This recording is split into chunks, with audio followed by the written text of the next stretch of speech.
Temperature के, इसका मतलब ये है कि अगर आप टेम्परेचर को इंक्रीज़ करेंगे तो आपका वॉल्यूम भी इंक्रीज़ होगा, और इसका वाइस वर्सा भी अगर अपन देखेंगे, टेम्परेचर को आप डिक्रीज़ करोगे तो वॉल्यूम भी उसी प्रोपोर्शन में आपका क्या हो जाएगा, डिक्रीज़ हो जाएगा। नेक्स्ट थिंग ये है कि जो आपके इंडिपेंडेंट टर्म रहेंगे उस पर टेम्परेचर का कोई फ़र्क नहीं पड़ेगा, इसका टेम्परेचर पे फ़र्क नहीं पड़ेगा। इसका मतलब ये है कि जो भी कंसंट्रेशन टर्म आप यहाँ पे निकालेंगे, जो भी कंसंट्रेशन आप यहाँ पे निकालने जा रहे हैं, तो इसके नीचे अपन किसके रेफरेंस में देखने वाले हैं, वेट ऑफ द सॉल्वेंट के बारे में। किसके बारे में देखेंगे आप, वेट ऑफ द सॉल्वेंट के बारे में। यहाँ पे in the case of chemistry weight and mass both are same thing, we are not studying physics. यहाँ हम केमिस्ट्री पढ़ रहे हैं तो अपन वेट और मास को दोनों को सेम क्वांटिटी मान के ही चलेंगे मेरे भाई। तो यहाँ पे आप अपन लोग जो भी इंडिपेंडेंट टर्म होंगे वो वेट ऑफ दी सॉल्वेंट के रेफरेंस में माने जाएंगे। चलो अब मोटा मोटी अपन को पढ़ना किन किन चीज़ों का है उनको देख लेते हैं। तो नेक्स्ट थिंग, जो आपके डिपेंडेंट टर्म है, ठीक है, टेम्परेचर डिपेंडेंट, उनमें सबसे पहले पढ़ेंगे अपन लोग, बहुत इंपॉर्टेंट चीज़ रहती है, दैट इज़ मोलरिटी। क्या? दूसरा नॉर्मलिटी,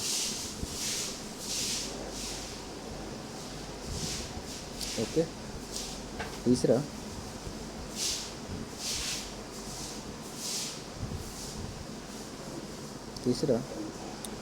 फॉर्मलिटी, क्या रहेगा, फॉर्मेलिटी, ठीक है। इन चीज़ों को अपन लोग पढ़ेंगे। जो इंडिपेंडेंट रहेंगे उनमें कौन कौन से टर्म आएंगे आपके, इंडिपेंडेंट में आएगा आपका मोललिटी, क्या रहेगा, मोललिटी, और क्या रहेगा, मोल फ्रैक्शन, क्या रहेगा, और मोल फ्रैक्शन। अब कुछ छोटे छोटे टर्म हैं उनको भी अपन लोगों को देखना है। छोटे छोटे टर्म है मतलब वेट बाई वेट परसेंटेज, और weight by wait ppm, okay. Next independent में अपन लोग ये भी कर सकते हैं कि W by wait percentage and W by wait ppm, okay. ये टर्म है आपको जो पढ़ने हैं थ्रू आउट दी चैप्टर। ये आपने 11th क्लास में आपका मोल कंसेप्ट जो होगा फर्स्ट चैप्टर उसमें भी आपने पढ़ा होगा, बट इसको हम दोबारा इसको रिवीजन में भी कर लेते हैं। और इसके यहाँ वहाँ तो ऐसा हो सकता था कि आपको क्वेश्चन ना पूछे जाएँ, मतलब छोड़ भी दिए जाएँ, लेकिन यहाँ पे ऐसा चांस ही बनता ही नहीं है बिल्कुल कि यहाँ से इस पर कुछ क्वेश्चन ना पूछे जाएँ। अगर ये चीज़ तुम्हें डाउट है, इसमें कोई दिक्कत है, तो फिर ये आगे पूरे प्रॉब्लम में आपको दिक्कत क्रिएट करने वाली है, ओके। तो नेक्स्ट अपन करते हैं। तो सबसे पहले चलते हैं अपन मोलरिटी के ऊपर। किस पे, मोलरिटी। मोलरिटी को भाई आप कैपिटल M से डिनोट करें। किससे करेंगे, कैपिटल M से डिनोट करेंगे। तो M इक्वल टू आपको बनेगा number of moles of solute, number of moles of solute upon volume of the solution, volume of solution in litre. इस चीज़ को आप याद रखें। क्या फाइंड आउट करना है आपको, number of moles of solute and volume of the solution in litre. दूसरे टर्म में आप इसको कह सकते हैं कि 1 लीटर सॉल्यूशन में जो भी आपके विलेय के मोलों की संख्या रहेगी वो आपका एक मोलर सॉल्यूशन कहलाएगा, एक मोलर सॉल्यूशन कहलाएगा। क्लियर है? चलो अब मैं आपको बताता हूँ कि नंबर ऑफ मोल्स कैसे फाइंड आउट करे जाते हैं। मोल को आप कैसे फाइंड आउट कर सकते हैं, तो मोल में हो सकता है भाई आपके पास लिक्विड हो सकता है सॉलिड हो सकता है आपके पास गैस हो, तो इनकी अलग अलग चीज़ होती है। हो सकता है किसी की नंबर गिवन हो, तो अगर आपको क्वांटिटी गिवन है तो उसके साथ क्या डील करेंगे, कैसे डील आएंगे। अगर आपके पास अमाउंट गिवन है तो आप उसको कैसे डील करेंगे। यदि आपके पास वॉल्यूम गिवन है तो आप उसको कैसे डील करेंगे। ये 3 चीज़ें हैं, तीनों के बारे में आपको बहुत अच्छी जानकारी होनी चाहिए, चीज़ों को यहाँ से पकड़ना आना चाहिए, तो आगे वाले जो कंसेप्ट रहेंगे बहुत बहुत बहुत आसान होने वाले हैं, ओके। चलो तो सबसे पहले इसी तीनों की बात हम लोग कर लेते हैं, ओके। चलो फर्स्ट जो आपका रहना है क्वांटिटी। तो अगर आपको मोल फाइंड आउट करना है तो सबसे पहले क्वांटिटी की बात करनी पड़ेगी। क्वांटिटी की अगर आप बात करेंगे तो कैसे करेंगे उसको देखो। क्वांटिटी का मतलब नंबर ऑफ एटम, मॉलिक्यूल और आयन, चाहे आपका एटम हो, चाहे मॉलिक्यूल हो, चाहे आयन हो, अपॉन में रहेगा Na, Avogadro number. Avogadro number का वैल्यू क्या होता है 6.022 into 10⁻⁻23। Clear to all of you. अगर आपको मोल फाइंड आउट करना है और अगर आपको क्वांटिटी दी है कि नंबर ऑफ एटम्स इतने हैं, नंबर ऑफ मॉलिक्यूल इतने हैं, नंबर ऑफ आयंस इतने हैं, देन इसको आप क्या कर सकते हो, ऊपर न्यूमिनेटर में लिखें और Na मीन्स अवोगाद्रो नंबर को आप डिनोमिनेटर में लिखें और आप नंबर ऑफ मोल्स को फाइंड आउट कर लें। ये तो हो गया आपका फर्स्ट तरीका जो आपको क्वांटिटी के केस में निकालना है। दूसरा, अगर आपको अमाउंट में गिवन है तब आप नंबर ऑफ मोल्स कैसे निकालेंगे। अगर अमाउंट में गिवन है तो क्या रहेगा, given mass, given mass upon molar mass, am not लिख दे रहा हूँ मैं, क्या मोलर मास। फॉर एग्जांपल मैंने आपको दे दिया कि आपका 11 ग्राम, सॉरी इसको थोड़ा इरेज कर लूँ, ओके, यहाँ आपको मैं दे रहा हूँ कि अगर आपका 11 ग्राम गिवन है सोडियम, तब इसका मोल क्या होगा, तो 11 upon molar mass of sodium क्या होता है 23 ग्राम। इसको आप क्या करेंगे, कैलकुलेट करेंगे और जो भी आपका बनेगा 0.5 के समथिंग, तो ये आपका क्या रहेगा, नंबर ऑफ मोल्स रहेगा। Very easy. Next, that is very important, अगर आपको किसी गैस का दिया है, ओके, और किसी गैस में आप क्या कर रहे हैं, तो वॉल्यूम दे रखा है किसी गैस का कि इतने गैस का, इस गैस का ये वॉल्यूम है और आप इसके number of moles find out करें, तब आप क्या करेंगे। हम गैसेस के केस में एक कंडीशन को अपन को पढ़ना पड़ता है कि at STP and NTP। What is the meaning of STP and NTP? STP means standard temperature and pressure, standard temperature and pressure. NTP का मतलब है normal temperature and pressure. At STP जो आपका नॉर्मल टेम्परेचर एंड प्रेशर की बात अपन लोग यहाँ पे करेंगे, वो क्या होगा उसको थोड़ा देख के चलते हैं कि एट STP जो टेम्परेचर होता है वो रूम टेम्परेचर को अपन लोग कैलकुलेट करते हैं, तो रूम टेम्परेचर होगा आपका 27 डिग्री सेल्सियस, ये सबको पता है इतने के आसपास होता है, और उसमें अपन लोग क्या करते हैं 273 केल्विन में इसको प्लस कर देंगे, तो आपका क्या हो जाएगा 298 केल्विन। अच्छा, केल्विन और डिग्री सेल्सियस अपन जो भी आप कैलकुलेशन करेंगे उसको केल्विन में ही क्यों लेते हैं, केल्विन में इसलिए लेते हैं कि अगर अपन लोग क्या है कि 0 डिग्री सेल्सियस, अगर अपन लोग 0 डिग्री सेल्सियस के करीब पहुंच गए तो इसका मतलब 273 केल्विन है। बट अगर अपन नेगेटिव में जा रहे हैं तो फिर डिग्री सेल्सियस में तो अपन नेगेटिव में चले जाएंगे और कोई भी आपका अमाउंट होगा वो नेगेटिव में आने लगेगा, नेगेटिव में आने लगेगा तो आप उसका सेंस तो समझ नहीं पाएंगे और वैल्यू को क्या कर देंगे, नेगेटिव रखने लगेंगे।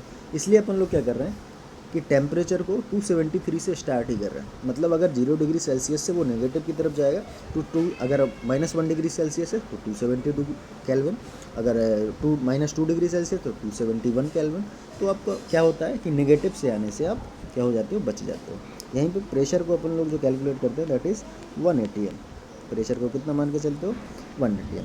अच्छा, कहानी क्या है, कहानी आपकी ये है कि आप करके क्या चलते हैं, आप करके ये चलते हो कि आपका जो भी आपका 1 ATM पे रहे, 1 ATM एंड 298 केल्विन पे जो भी आपका मोल रहेगा, 1 मोल गैस रहेगी, 1 मोल गैस का जो भी वॉल्यूम रहेगा किस पर, एट STP पे, वो हमेशा और हमेशा 22.4 लीटर रहेगा या 22,400 ml irrespective of the gas. कोई भी गैस हो और उसका एट STP एंड NTP किसी भी गैस का, चाहे आपका कार्बन डाइऑक्साइड गैस हो, चाहे आपका HCl गैस हो, चाहे आपका अमोनिया गैस हो, उसका 1 मोल का वॉल्यूम हमेशा और हमेशा 22.4 लीटर ही रहेगा, मतलब ही रहेगा, इससे ज़्यादा कोई चेंज होने वाला इसमें नहीं है। फॉर एग्जांपल मैंने क्या किया, आपसे कहा कि मैंने 11.2 लीटर कार्बन डाइऑक्साइड गैस ले रखी है, क्या ले रखा है 11.2 लीटर कार्बन डाइऑक्साइड गिवन है। तो आपका नंबर ऑफ मोल्स काउंट करना है, तो नंबर ऑफ मोल्स आपका क्या रहेगा, गिवन अमाउंट ऑफ वॉल्यूम, तो गिवन अमाउंट ऑफ वॉल्यूम आपका क्या है 11.2 litre, and volume of the 1 mole, volume of the gas in 1 मोल तो क्या होता है 22.4, इसको कट करेंगे तो आई थिंक 1/2 यानी 0.5 मोल आ जाएगा। कितना आसान है, इसमें ज़्यादा कोई कठिनाई वाली बात है नहीं। चलो वहीं पर दोबारा लौट के आते हैं। तो आपका मोलरिटी इक्वल टू क्या हो जाएगा, number of moles of solute okay upon volume of the solution in litre. अब अगर इसको अपन थोड़ा और कट करें तो नंबर ऑफ मोल्स क्या होता है, given mass upon molar mass into volume of the solution in litre. Okay, अगर आपको volume of the solution litre में नहीं है, किस में, ml में, ml में तो क्या करेंगे अपन 1000 यहाँ कर लेंगे, तो इस 1000 को ऊपर ले जाएंगे तो फॉर्मूला क्या बनेगा, given amount of solution solute into 100 upon molar mass into volume in ml। Okay, तो ये रहेगा आपका मोलरिटी का फॉर्मूला, सिंपल। अभी इसको अपन क्या करते हैं, इसकी अपन लोग यूनिट देखने पे चलते हैं। तो यूनिट देखेंगे तो यहाँ पे क्या आएगा, मोल पर लीटर, क्या आएगा मोल पर लीटर, सिंपल। तो आपका मोलरिटी फिनिश हो गया। और मोलरिटी पार्ट में आपको क्या रहेगा, volume of the solution denominator में रहेगा, और that is temperature dependent concentration term. Okay okay, next term अपन लोग आते हैं, किस पे आते हैं, नॉर्मलिटी पे। किस पे आते हैं, नॉर्मलिटी। नॉर्मलिटी का क्या फॉर्मूला रहेगा, नंबर ऑफ इक्विवेलेंट